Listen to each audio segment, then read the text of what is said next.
Heaven's calling, chains are falling, hope is dawning, bright and true. Day is breaking, night is quaking, God is making all things new. Jesus saves.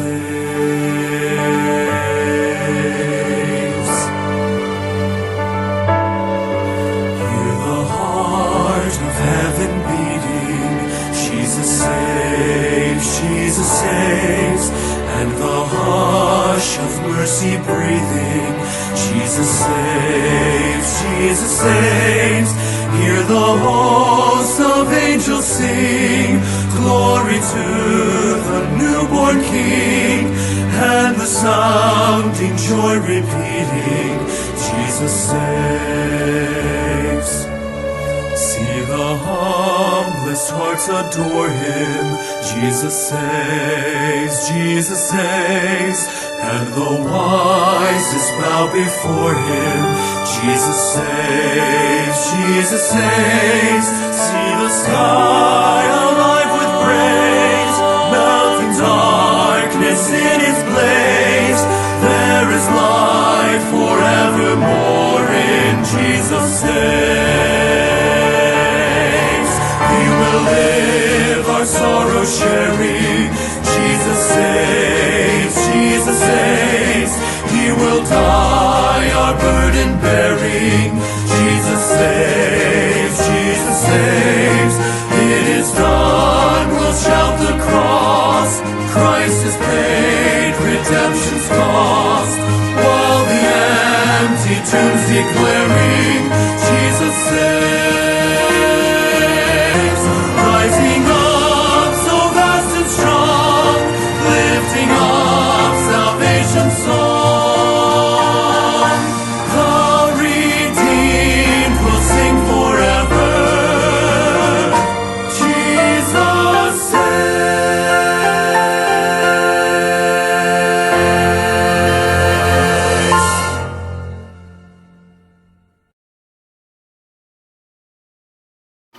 Mga higala, may adlaw, ako din si Brother George Matthew sa Sidon kung kininausap ang 15-minute Bible Church Online Broadcasting Ministry sa Emmanuel Bible Church, Lapulapu, Bible Baptist Church, Lapulapu City. So, kami sa amuang ministry, nagtudlo mi about how to be saved. Unsay naa sa langit, what does salvation give to us? Unsay makuha na to sa salvation? How to attain salvation? How to go to heaven? How to have relationship restored to God? Kana among gitudlo dire kung naka-tune in ka every day, makapaminaw jud ka what is faith, mga inana nga mga pulong sa Ginoo. And karon we will talk about what does salvation bring me? Unsay gidala sa salvation na unsay makuha nako sa kaluwasan. So, first question is, why do I need to be saved? Nganong kailangan man ko makasa? Nganong kailangan man ko maluwas? Kailangan ka maluwas because we are a sinner.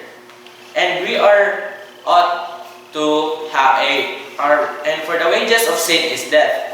So, ang bayad sa sala nato, kamatayon. Ingon sa Romans chapter 6 verse 23, for the wages of sin is death, but the gift of God is eternal life through Jesus Christ our Lord. So, may gala, kita ang tanan makasasala na ita o nakabsan sa himaya sa Diyos. Pero, na gift si Jesus Christ, which is eternal life, through Jesus Christ our Lord. Ingon pa siya sa Romans chapter 5 verse 19, for as by one man's disobedience many were made sinners, so by the obedience of one shall many be made righteous. So, for by one man's disobedience, so katong sala ni Adam ug ni Eve, maotoy nahimo nga nang nahimo tang makasasala mga higala. So, next question is, what does salvation bring me? Unsa may makuha nako ng salvation? Nganong if ma-save ko, or ba na? No, natin makuha sa salvation. First na ito makuha sa salvation is relationship restoration. Ang mablihan ng Bible sa Isaiah chapter 59 verse 2.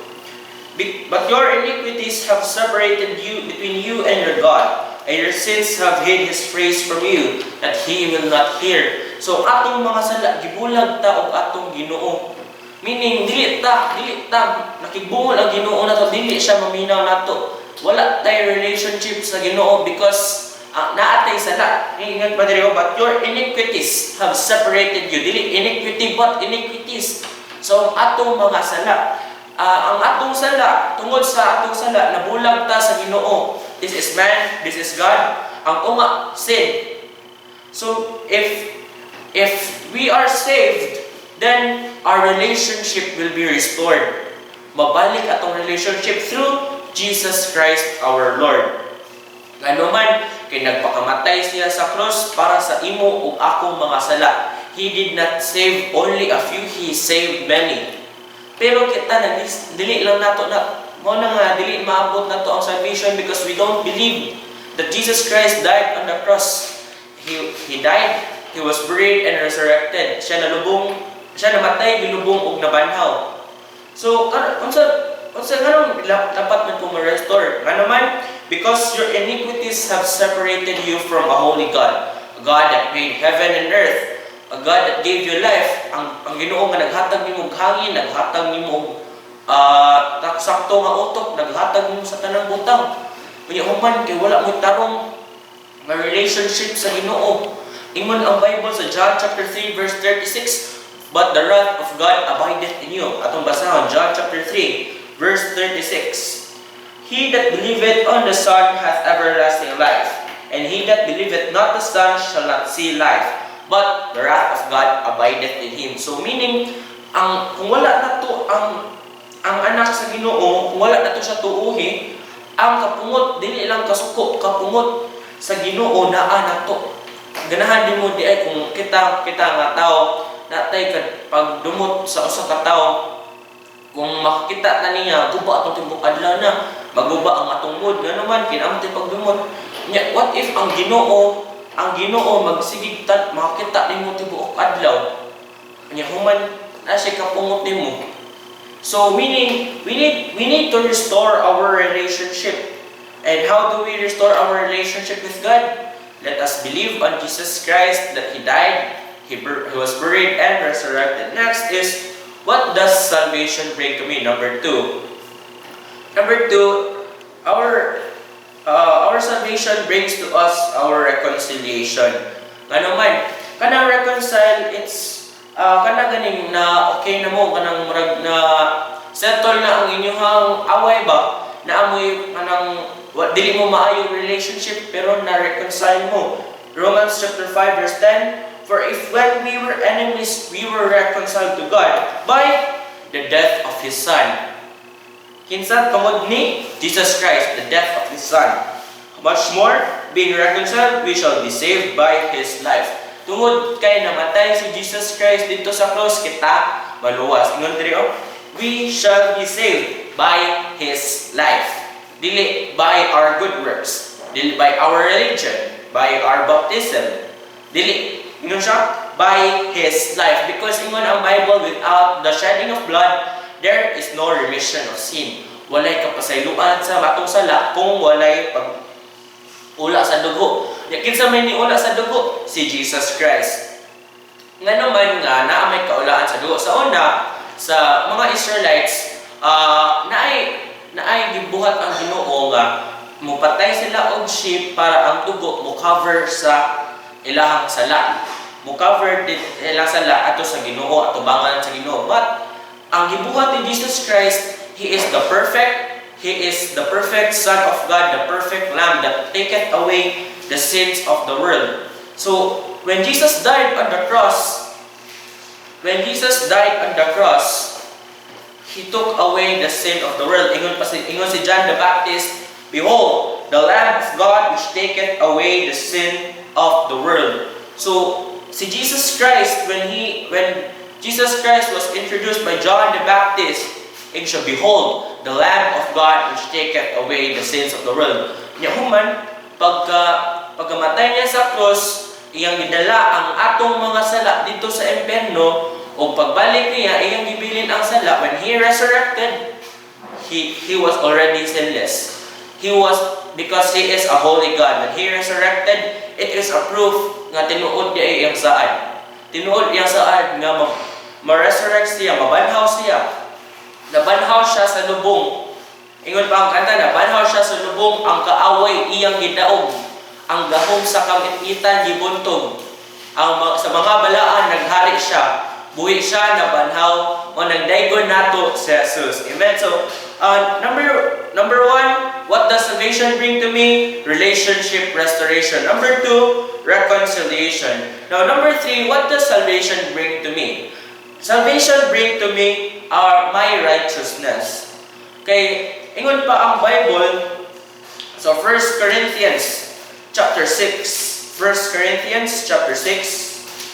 And verse number 9, know ye not that the unrighteous shall not inherit the kingdom of God? Be not deceived, neither fornications, nor idolaters, nor adulterers, nor effeminate, nor abusers of themselves with mankind, nor thieves, nor covetous, nor drunkards, nor revilers, nor extortioners shall inherit the kingdom of God. So, if you are unrighteous, you will not inherit the kingdom of God. And Jesus said, if you will be saved, God promised you His kingdom. We are heirs of His kingdom. But if you are unrighteous, in the face of God, dili mo ma-inherit the kingdom of God. You will inherit hell. So what do I need? What do I need to do for me to be righteous? Ingon siya, what do I need to do to be righteous? Believe in God. Believe in God, believe in Jesus Christ that He died, He was buried, and resurrected. Maurag hapon, how to make my relationship with God be restored? Believe that Jesus died, buried, and resurrected. Number two, how that I will be reconciled with God? Again, believe that Jesus died, He's buried, and resurrected. How do I attain my righteousness in the face of God? He died, buried, and resurrected. You need to believe. Ingon siya sa 1 Corinthians chapter 6 and verse number 9. 1 Corinthians chapter 6. Romans chapter 5 verse 17. Romans chapter 5 verse 17. For if by one man's offense death reigned by one, much more they which receive abundance of grace and of the gift of righteousness shall reign in life by one, Jesus Christ. So, hatagan tag gift of righteousness. In the face of God, we are already righteous if we believe that Jesus Christ as our personal Savior. So, number one, relationship restoration. Number two, reconciliation. Number three, righteousness. And number four, dagan man ang tato ang unsa karon, pero let's tackle about these four only. Number four, redemption. Redemption. Revelations chapter 5 verse 9. We are redeemed. Redeemed na ta. Giluwas ta. Gikan sa everlasting death. We are given an eternal life. Revelations chapter 5 verse 9. And they sung a new song saying, Thou art worthy to take the book and open the seals thereof, for Thou wast slain and hast redeemed us to God by the blood out of every kindred, and tongue, and people, and nation. So, ang redemption nato wala nagpili kung unsa kang kind. Waray ba ka, Ilonggo ba ka, Cebuano, Pilipino ba ka, Amerikano, Canadian ba ka, unsa man ka, every nation, every tongue, every people, every kindred, you are redeemed. By who? By God. Because He was slain. Ingon siya, Thou art worthy to take the book and to open the seals thereof, for Thou wast slain, and hast redeemed us to God by the blood out of every kindred and tongue and people and nation. So we are redeemed by the blood of Jesus Christ. We are redeemed. I am redeemed. You are redeemed. We all are redeemed. By who? By Jesus Christ. How? He died on the cross, He was buried, and resurrected. Now, what do I do? How to attain salvation? Kung saan man ako pagdawat sa kaluwasan? Simple. Let's open our Bibles to Romans chapter 10, verse 9 and 10. Romans chapter 10, verse 9 and 10. Let's read. Verse 9, that if thou shalt confess with thy mouth the Lord Jesus, and shalt believe in thine heart that God hath raised him from the dead, thou shalt be saved. For with the heart man believeth unto righteousness, and with the mouth confession is made unto salvation. So we need to have our mouth confession. Ano man? Because for with the mouth confession is made unto salvation. Taod-taod after sa ato ang video na kay makita diha nga prayer sundan na kay aron mao na ang makaluwas nato ang ato ang prayer, mouth confession. Because mouth confession is made unto salvation. Kay ingon siya, for whosoever shall call upon the name of the Lord shall be saved. So Romans chapter 10 verse 13. Whosoever, so meaning sa ginsa di kung ikaw na nagtanaw karon, you need to call upon the name of the Lord so you will be saved. You need to believe that Jesus died, He was buried and resurrected. You need to believe that Jesus Christ is your personal Savior. Dili wala not of good works, lest any man should boast. Again, what does salvation bring me again? First, relationship restoration. Nga naman, because our iniquities have separated us from our holy God. Number 2, reconciliation. Number 3, righteousness, because we are all unrighteousness. Our good works as filthy rags, ingon pa sa Isaiah. And number 4, redemption. O mao na ang atong lesson karon higala. I hope na amoy blessed day karon. Daghang salamat, may adlaw. Kung ikaw nagatuo sa pulong sa Dios mahitungod sa kaluwasan, pag-ampo ani nga inampuan, Ginoong Jesus, usa ako ka makasasala ug dili angayan sa langit. Salamat sa imong kamatayon didto sa krus alang sa kabayaran sa akong sala. Pasaylo ako sa akong mga sala ug akong angkunon si Ginoong Jesus nga akong manluluwas. Pasudla si Ginoong Jesus sa akong kasing-kasing kay gusto kong malangit sa ngalan ni Ginoong Jesus Kristo. Amen. Higala kon ikaw na panalanginan kini nga mao nga broadcast karon amo nga paghangyo kanimo nga paibawa kami pinaagi sa pag-text kanamo or pinaagi sa pag-message sa amo ang Facebook page ug kami malipay mutabang kanimo ug mugiya kanimo sa kamatuoran nga ang kaluwasan pinaagi lang ni Ginoong Jesus ug ang kasiguruan naa lamang sa iyahang pulong ug ikaw makabaton niini nga kasiguruan kabag-uhan sa kinabuhi ug malipay kami mo tabang kanimo mga higala kini na sab si Pastor Mark sa Sidon. Daghang salamat ug maayong adlaw ninyong tanan.